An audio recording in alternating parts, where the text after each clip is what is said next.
So today, we'll just review a little bit what we studied last time. So last time we did Sutra number 10 and 11. Sutra number 10 says, Anyashrayanam Tyago Ananyata. So what is this ananyata, this no otherness? This no otherness, or we call single pointedness, only focusing on Bhagavan. It means Anya Ashraya, all other supports, all other places of refuge, Tyaga, to renounce that. So we talked about how in Bhakti, what is atheism in Bhakti? Being an atheist in Bhakti is worrying. Because when we worry, we lack faith. We lack faith that there is this supreme cosmic being, this universal being who's always there to take care of us. And when we have other supports in Bhakti, that is atheism. If my support is wealth, if my support is relationships, if my support is this worldly recognition, if my support is my Shubhani ji, maybe it's mine, but is it going in and out for everyone else, or is it just me? I think it might just be you, Payal. Okay, sorry. Okay, yeah, it's okay. Okay, everyone else is okay? Okay. So this is what bhakti is, ananyata. This is the ananyata of bhakti, right? So anya ashrayanam tyagaha. So our only solace, our only support is Bhagavan. And how is that possible? Because Bhagavan says in the Bhagavad Gita, yoga kshemam vahamyaham. Means I carry that which is required by every seeker and that which needs to be preserved for every seeker who focuses solely on me. What is the practical application of this? It's hard for worry not to enter the mind because the mind gets used to just thinking about what's going to happen. How is this going to happen? What's the outcome? It's hard. But if that thought just comes, just say, oh, Bhagavan is going to take care of it. That's not my responsibility. My role and responsibility is to do the best that I can and to give the best that I can in this very moment. But that worry, it's not my responsibility. And so when that worry comes, just worry, just say, oh, that's not my dharma. Give it to Bhagavan. Just mentally give it to Bhagavan. Mentally offer it to Bhagavan. Bhagavan will take it also. Because that is beyond our dharma. When we take it to our dharma, then all kinds of things happen when we worry, and that we know. Then what did we see in Sutra 11? Loka vedeshu tadanukula charanam tadvirodishu udasinata. So what was here is that even these great bhaktas, even whatever roles and responsibilities they had, they also renounced that. So we had the examples of Vibhishana, we had the examples of Mirabai, of Prahlad. Within their own families, there was so much conflict that they even renounced these because of their divine devotion. But what is that for a householder? So for a householder, it's not tyaga, but it is that dharma. It is being exactly where we are and uplifting everyone through our bhakti. So we talked about how we can be those pillars or those posts of inspiration for everyone around us when we practice our bhakti, so that everyone becomes inspired to come along. So now, so because these beings like Mirabai, Vibhishana, Prahlada, Bharata, Bali, because they kind of disobeyed their family or they left, are they sanctioning disobedience to scriptures? So the question is, does the plea of devotion sanction disobedience to the scriptures? And actually, no. What it does, what these devotees actually do is they become lighthouses for people like us. So we'll read now Sutra 12. bhavatu, bhavatu, nishchaya dardyad urdvam, nishchaya dardyad urdvam, shastra rakshanam, shastra rakshanam. So here, Narada ji says, bhavatu, let there be, urdvam. Urdvam means after dardyat, nishchaya dardyat, the firm commitment to live a life of devotion. Let there be what? Shastra rakshanam, the protection of scriptures. So first, before we think about the protection of scriptures, let us see first what scriptures are. So how does the word Shastra come about? Shastra comes from Shasanat Trayate, that which saves us or protects us through its teaching. Shasanat Trayate.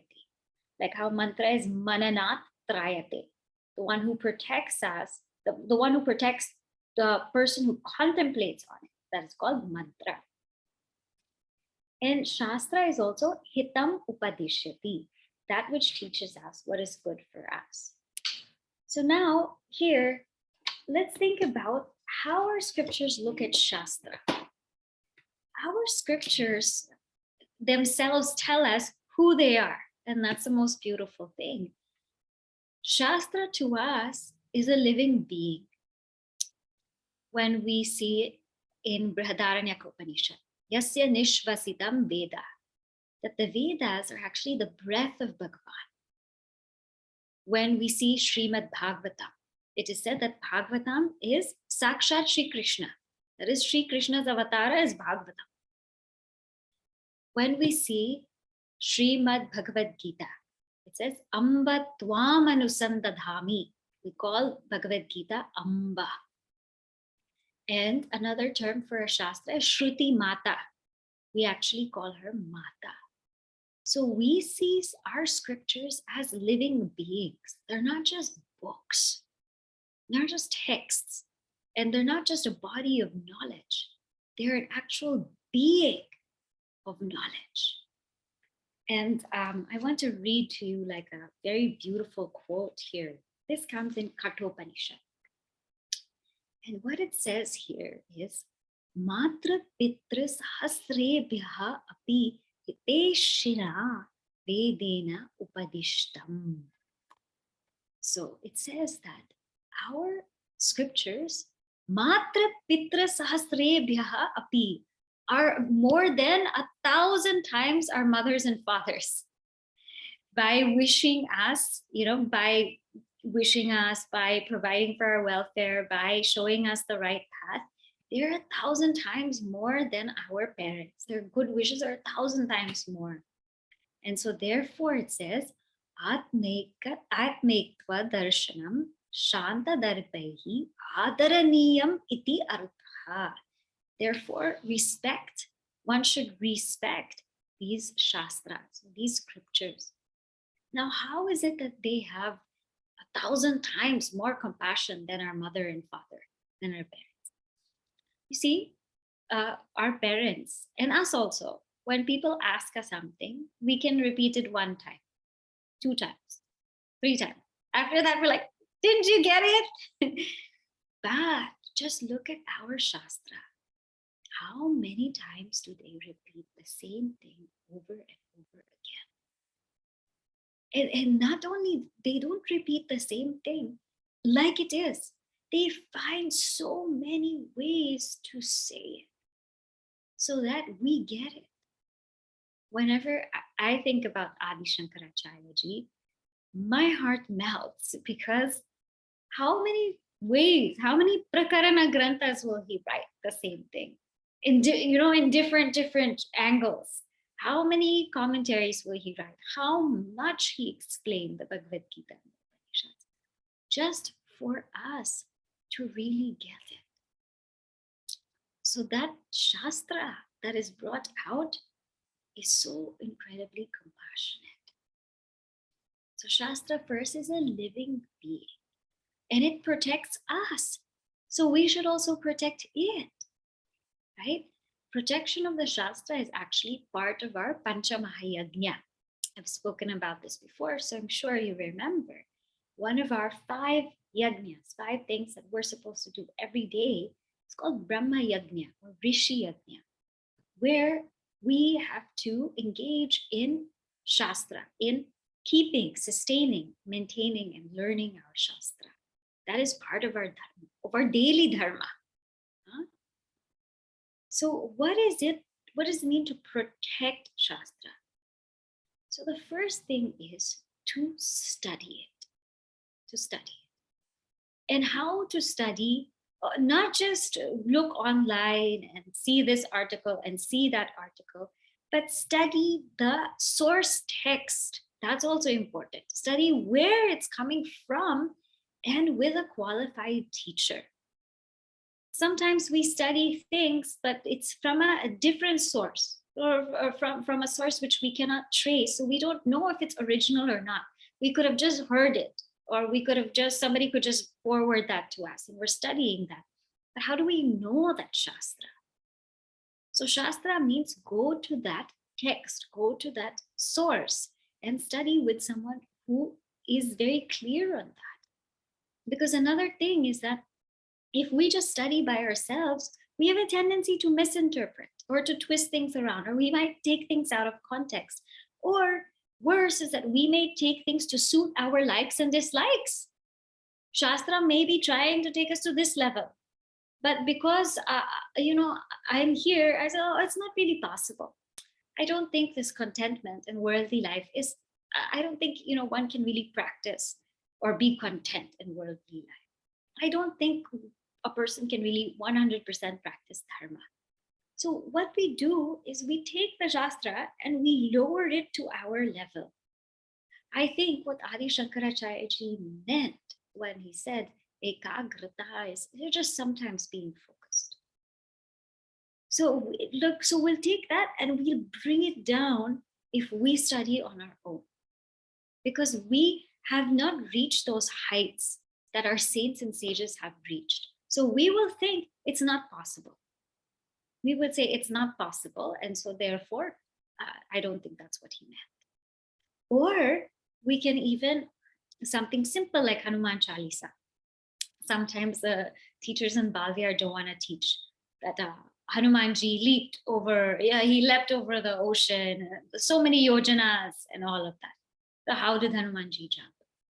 Now, just because our mind cannot think about it doesn't mean it didn't happen. There's so many things that our mind can't understand, but yet things happen. It's not just what I think that's there. It's not just what I see that's there. Snakes can see ultraviolet, but I can't see that. So does it mean that the world is just these colors? No. So does it mean that the world is just these kinds of thoughts and emotions? No. Because clearly other people can be elevated enough to connect to a higher realm. So that is like Shastra Bhakshana, not Rakshana. We're eating the Shastra and interpreting it to our limited capacity according to the way we like, so that we feel good. So that is one way that we kind of study the Shastra, which we shouldn't do. Another way which we study the Shastra, which we shouldn't also do, is sometimes we like to take the essence. Huh? So let's say the Bhagavad Gita, let's not teach the verse and or the shloka. Let's just pull out the essence. Let's just pull out patience. Let's just pull out truth. Let's just pull out love. Now, what happens when we do all these kinds of things? You see, values are very good. It's very good to share values, to teach values. But values need an identity to stay rooted and strong. And I'll give you an example of what this means. Let us say there is a child. Let us just say there's a child and the teacher is not there. Not there. So the child starts to maybe make a little noise and then control himself or herself because he's afraid. He's afraid that what if the teacher comes? A little afraid. Or maybe the child tries to control himself or herself because maybe she wants a reward from the teacher. Or if I'm sitting nicely and quietly, then the teacher will reward. Or maybe he or she wants to be complimented by the teacher, praised by the teacher. So they will behave. So sometimes we do things because we want that. We do things because we're afraid we'll get caught if we do something wrong.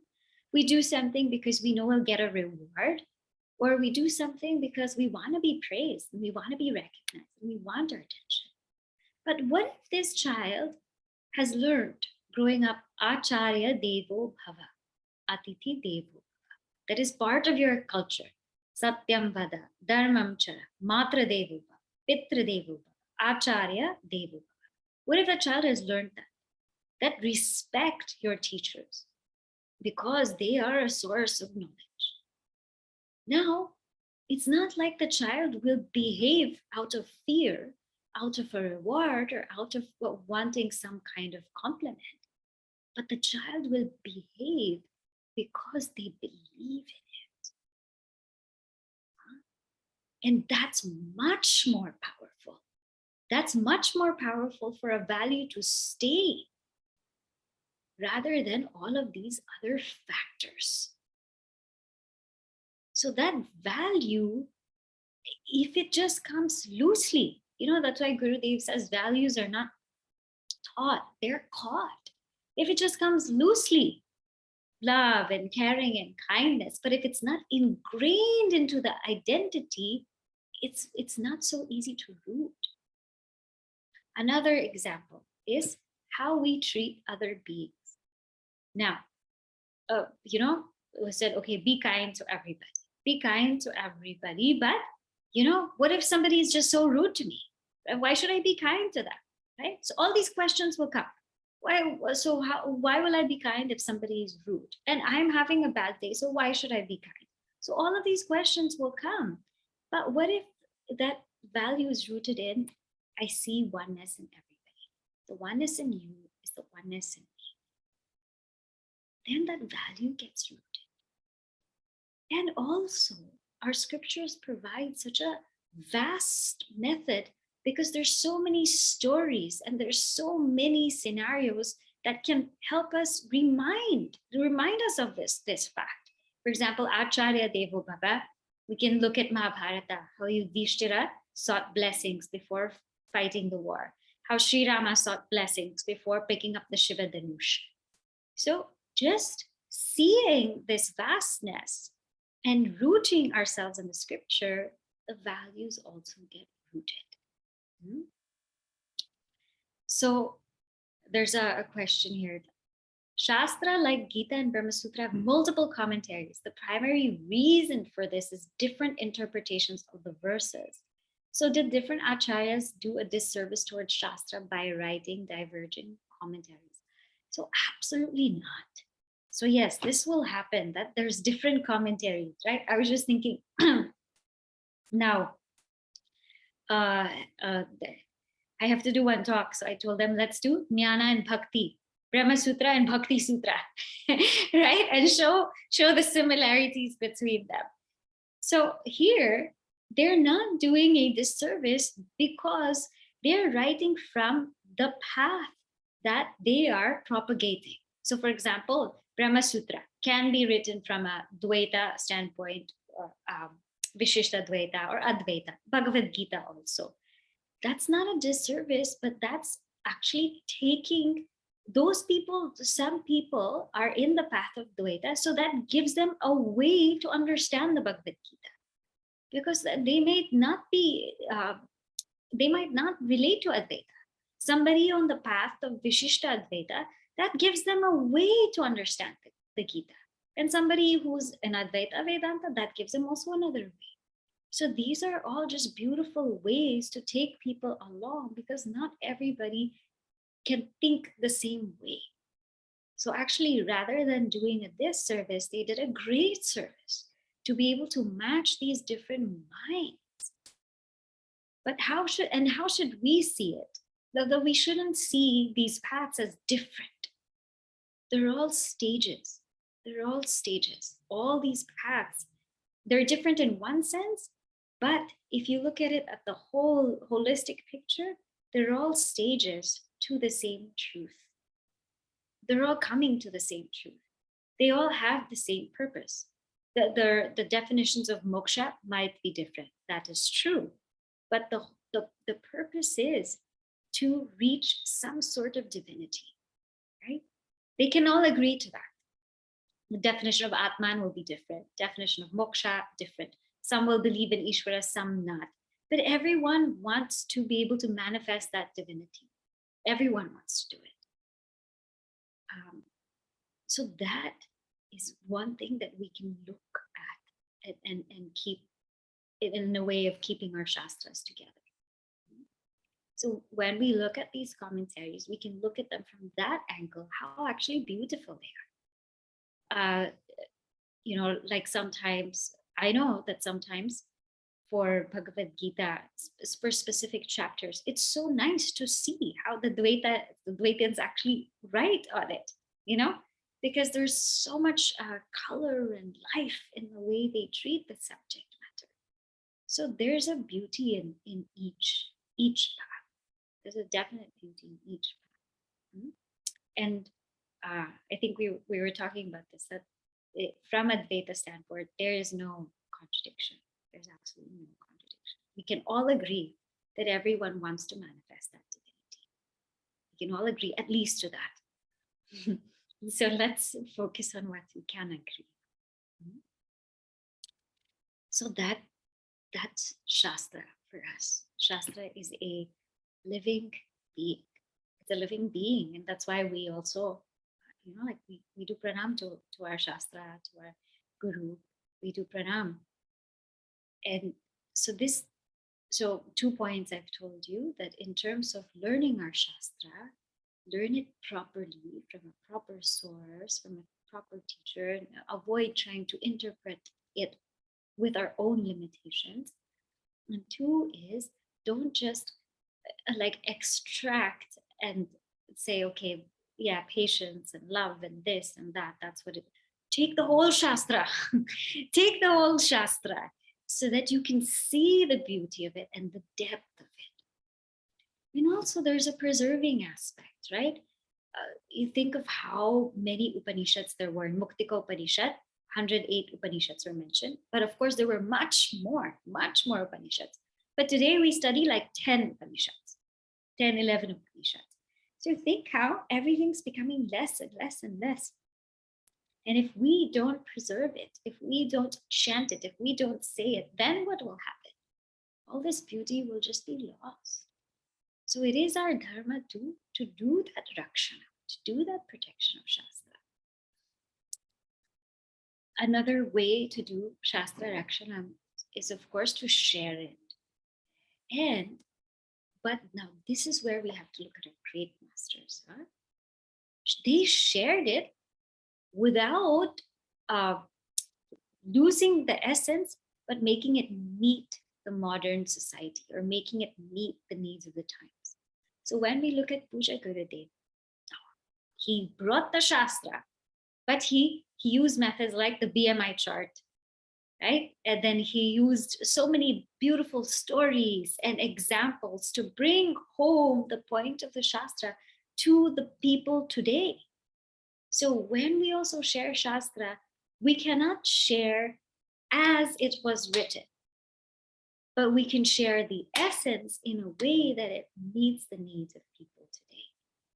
And so sometimes we might find that maybe different masters, even of the same tradition, might seem like they're saying different things. Maybe could be, but one can also think about, who were they speaking to? Who are they speaking to, and how did they share that? So another thing is to share the Shastra in a way that somebody can take it. Otherwise, it's like, you ever send an email that's still sitting in your outbox? It doesn't get sent. It's like that. Sharing Shastra, but it's still in your outbox. It's not getting sent because the other person is unable to receive. The other person is so puzzled. What is going on? That's not Shastra Rakshana. That's just confusing everybody. Hmm? Then another point of Shastra Rakshana is actually living it. Now, this is the toughest. This is the toughest. To speak it it's also very tough. It's also very tough because it takes a lot of tapasya. Like we cannot just speak. It takes a lot of tapasya. To share it is also difficult because not only do we have to think about Shastra, but we have to think of the audience. And then to live it, that becomes so hard. It becomes so hard because we're so used to living a very like animalistic kind of life where we can kind of just do whatever we want to do because we feel like no one's watching. So Shastra Rakshanam is to live it. And when one lives that Shastra, what happens is people have faith in it. Otherwise, we don't believe these things. Like, can a person really be Sthita Prajna? Well, have we seen a Sthita Prajna, somebody who's so established and steady in knowledge? Is that really possible?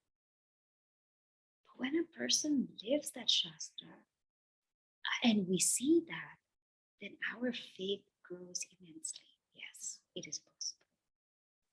It is possible because people like Puja Gurudev, people like Swami Vivekananda Ji, they are there, right? So that's Sthita Prajna, then we understand it is true. So this much is Shastra Rakshana. Now, what happens if we do not protect Shastra? So, if we do not protect Shastra, or if we are away from Shastra, then there's Shastra Patana. We fall because we fall from Shastra. That we will see next week. So today, I just kind of want everyone to focus on this Shastra Rakshana and what that really means. Let me pause for a moment.